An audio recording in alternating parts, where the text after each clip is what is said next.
Conduct చేసినప్పుడు ఆ రోజు ఒక నేషనల్ డైరీ డెవలప్మెంట్ బోర్డు చేసిన రిపోర్ట్ చదివారు గౌరవ ముఖ్యమంత్రి గారు ఎన్డీఏ. చూడండి, ఫస్ట్ పాయింట్ ఆయన తీసుకుంది కథలో ఫస్ట్ సీన్ విన్నారా? ఈ టీటీడీ లడ్డు కల్తీ అయిన విషయం ఎలాగ బయటపడింది అని కథ అక్కడ మొదలు పెట్టారు. ఏమన్నారు? ఎన్డీఏ మీటింగ్ ఒకటి పెట్టి టీటీడీ లడ్డు కల్తీకి సంబంధించి ఎన్డీడీబీ రిపోర్ట్ లో ఉన్నది మీటింగ్ పెట్టి సిబిఎన్ గారు అందరికీ చదివి వినిపించారంట. సరిగ్గా విన్నారా? ఇక్కడ రెండు విషయాలు బయటపడుతున్నాయి. ఒకటి, రిపోర్ట్ చదివింది నేను కాదు. రెండోది, రిపోర్ట్ చదివింది నేను కాదు సిబిఎన్ గారు అని. ఎందుకు చెప్పారో తెలిసే మాట? అసలు అక్కడ ఆ విషయం చెప్పాల్సిన అవసరం లేదు. మీరు కేర్ఫుల్ గా గమనించండి. అసలు పవన్ కళ్యాణ్ గారు ఈ పర్టికులర్ విషయం మనకి చెప్పాల్సిన అవసరమే లేదు. ఈ తిరుమల లడ్డు కల్తీ అయిందన్న విషయం ఫస్ట్ మా దృష్టికి వచ్చింది ఎన్డీడీబీ రిపోర్ట్ ద్వారా అని చెప్పుండొచ్చు. కానీ ఆయన ఒత్తి మరి ఏం చెప్పారు?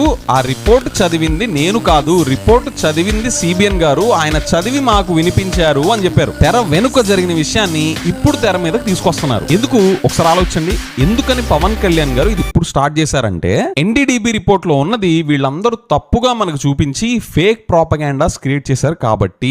వాళ్ళు ఒక్క పేజ్ లో ఉన్న రిపోర్ట్ కూడా సరిగ్గా చదవకుండా, ఏది స్టాన్ఫర్డ్ లో ఎంబీఏ చేశానని తమకి వేసుకునే లోకేష్ గారు ఉన్న టీమ్ లో వీళ్ళందరూ కలిసి ఒక్క పేజ్ లో ఉన్న రిపోర్ట్ కూడా సరిగ్గా చదవకుండా ఇంత దారుణమైన పని చేశారు అని పబ్లిక్ అయిపోయింది. కాబట్టి ఈ రిపోర్ట్లు గట్రా ఎవరు చదువుతారు? వెర్రి జనాలు మనం ఏది చెప్తే అది నమ్ముతారు. నామకే వాస్తే ఏదో రిపోర్ట్ పేరు చెప్పేసి మన నోటికి వచ్చేది చెప్తే చెల్లుబాటు అయిపోద్ది అని అనుకున్నారేమో. ఆ రిపోర్ట్ లో ఎక్కడా కూడా యానిమల్ ఫ్యాట్ ఉంది అని కన్క్లూజివ్ ఎవిడెన్స్ ఏమీ లేకపోయినా గలబా చేసి పాన్ ఇండియా అట్టర్ ఫ్లాప్ అయిపోయారు. సో ఈ డ్యామేజ్ అనేది సిబిఎన్ గారు, పవన్ కళ్యాణ్ గారు ఎంత స్ట్రాంగ్ గా డిఫెండ్ చేసుకున్నా చేయి దాటిపోయింది. కాబట్టి ఈ విషయం జనాల్లోకి వెళ్ళి టామ్